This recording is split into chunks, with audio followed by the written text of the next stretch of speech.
여호와의 율법은 완전하여 영혼을 소성시키며 여호와의 증거는 확실하여 우둔한 자를 지혜롭게 하며 여호와의 교훈은 정직하여 마음을 기쁘게 하고 여호와의 계명은 순결하여 눈을 밝게 하시는도다. 여호와를 경외하는 도는 정결하여 영원까지 이르고 여호와의 법도 진실하여 다 의로우니 금 곧 많은 순금보다 더 사모할 것이며 꿀과 송이 꿀보다 더 달도다. 할렐루야. 지난 명절 한 주간에도 평안하셨습니까? 일전에 제가 주일에 설교했을 때 이런 말씀을 드린 적이 있는데요. 2024년은 청룡의 해다 말씀을 드렸습니다. 그리고 승천하면은 용, 그러지 못하면 이무기인데 용이건 이무기건 모두 다 뱀으로부터 시작했고, 특별히 뱀은 이 요한계시록에서 앳뱀 마귀라고 말씀을 하고 있기 때문에 뱀이 장성해서 용이 된 2024년이니 올 한 해는 우리나라에 있어서 그리고 한국교회에 있어서 악한 사단 마귀, 이 엄청난 사단의 영적인 공격이 있을 것이다 라고 말씀을 드렸습니다. 특별히 이 말씀에 대해 베드로전서 5장 그리고 8절은 이렇게 사단 마귀의 공격을 말씀하고 있는데요. 근신하라, 깨어라, 너희 대적 마귀가 우는 사자같이 두루다니며 삼킬 자를 찾나니.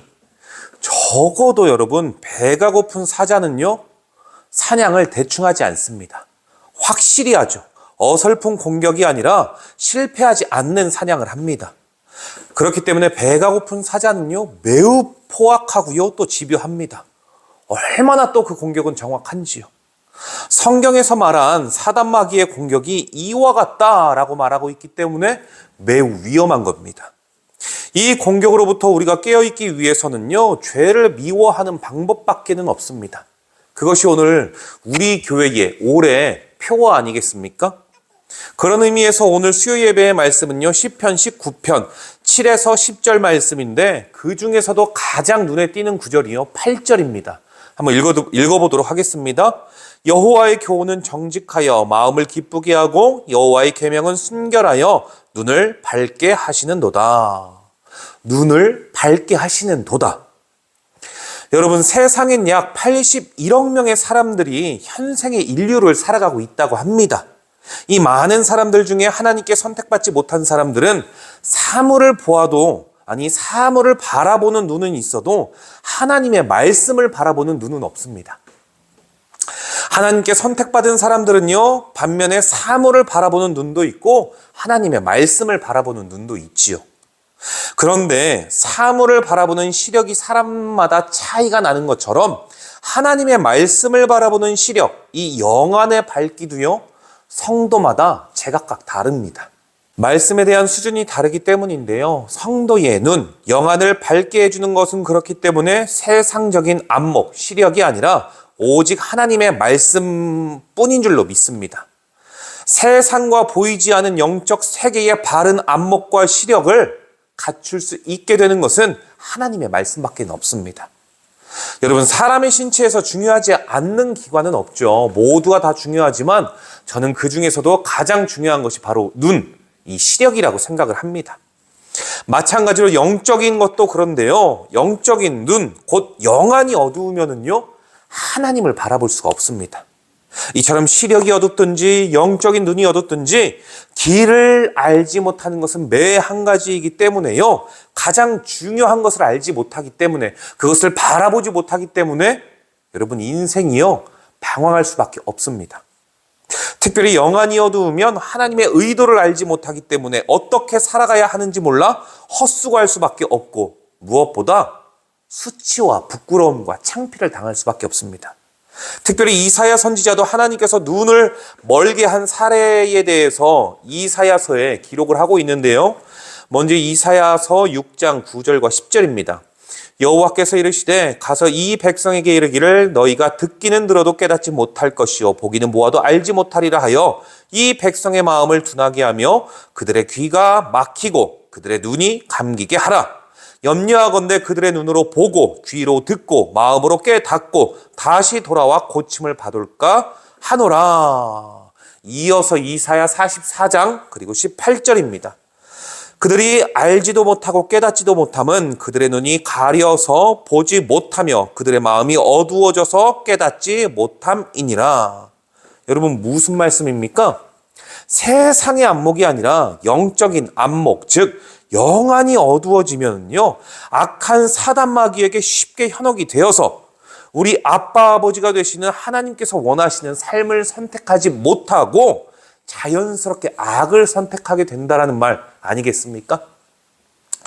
여러분, 열왕기상 16장 25절에 오므리가 여호와 보시기에 악을 행하되 그 전에 모든 사람보다 더욱 악하게 행하여. 여러분, 오므리는요, 말씀을 바라보는 눈이 어두워져 가지고 악을 선택했다라는 거예요. 이게 오므리 뿐일까요? 누구에게든지 말씀을 멀리할 때 나타나는 증거입니다. 아담과 하와 이후로 이 땅의 모든 사람이 그러했고요. 지금도 그렇습니다.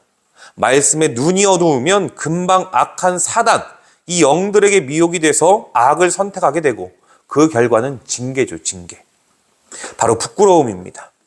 성도가 말씀을 바라보는 눈이 어두워지면은요, 부끄러운 수치를 당하게 되는데, 지난주에 나누었던 창세기의 말씀 3장 7절의 말씀인데요. 이에 그들의 눈이 밝아져 자기들이 벗은 줄을 알고 무화과 나무 잎을 엮어 치마로 삼았더라. 사랑하는 예수로 사는 교회 성도 여러분, 그렇다면 성도의 이 영적인 눈을 밝게 하려면 어떻게 해야 될까요? 정말 중요한 것은요, 세상적인 방법으로는 없다는 겁니다. 방법은 오직 하나, 여호와의 말씀밖에 없다는 것을 믿으시길 바랍니다. 오늘 본문 말씀을 통하여 말씀의 탁월함을 다양하게 소개하는데요. 본문 7절에서 10절까지의 말씀 중 여호와라는 단어가 6번이나 등장을 해요. 말씀은 곧 하나님이시기 때문에, 그리고 그 말씀 또한 여호와에게서 나왔기 때문에 눈, 영안을 밝게 해줄 수 있는 것은 이 말씀뿐이라는 거 아니겠습니까? 여호와의 말씀. 말씀이 능력임을 다양한 방법으로 우리 주님께서는요, 6번이나 여호와를 강조하셨어요. 이와 같이 말씀이 능력이 있다는 것이고 그것이 확실하기 때문에 성도는 하나님의 말씀을 붙잡고 따라가야 눈, 곧 영안이 밝아져서 사단의 미혹, 유혹에 넘어지지 않고 승리할 수 있다는 사실입니다. 명절 이후 모든 것이 나른하고 지친 시간 가운데에 어쩌면 우리가 다 보내고 있을 줄로 생각이 되는데요. 그러나 여러분, 누구보다 여러분은 소중합니다. 그리고 그런 하나님께서 여러분을 누구보다도 소중하게 생각하고 계세요. 나를 소중하게 생각하시는 하나님과 같이 나 또한 나를 그 누구보다도 귀히 여기고 중요하게 생각해야 되지 않겠습니까? 여러분, 오늘부터 사순절이 시작되었습니다. 말씀 읽기를 시작하기에 가장 좋은 시기이죠. 사순절 기간 악한 사단 마귀는요, 은혜 받고자 하는 성도의 건강을 치기도 하고요, 또 마음의 근심과 걱정과 불안과 염려와 초조와 막막함으로 수많은 영적인 공격을 성도에게 행하고 있을 겁니다. 중요한 것은 이런 건강과 염려와 초조 가운데에 내가 놓여 있다면 확실한 것은요, 여러분은 진짜 하나님의 자녀라는 거예요. 자녀이기 때문에 공격하고 있는 거죠. 하나님과 여러분 사이를 분리시켜 놓으려고, 그 간극에 틈을 주기 위해서. 악한 사단 마귀는 잡은 고기는 공격하지 않습니다. 이미 영안이 어두운 자를 공격할 필요는 없기 때문이죠. 반면에 여러분은 하나님을 바라보는 눈이 있다는 것이고 말씀 중심대로 살아가고자 하기 때문에 사단의 엄청난 사자와 같은 공격을 지금 펼치고 있어서 육신에 어려움이 있을 거고요. 또한 삶에 공궁함과 궁핍함과 초조와 불안이 엄습해오고 있을 겁니다. 이때 특별히 사순절 기간 여러분 말씀을 더욱더 붙잡고 의지하고 상고하여 묵상하시기를 주님의 이름으로 축복합니다. 말씀이 곧 능력이며 그 말씀을 붙잡는 저와 여러분을 우리 하나님께서는요 확실히 지켜주실 것입니다. 얼마 남지 않은 이번 한 주간에도 말씀의 울타리 안에서 승리하시기를 주님의 이름으로 축복합니다. 기도하도록 하겠습니다. 하나님 감사합니다.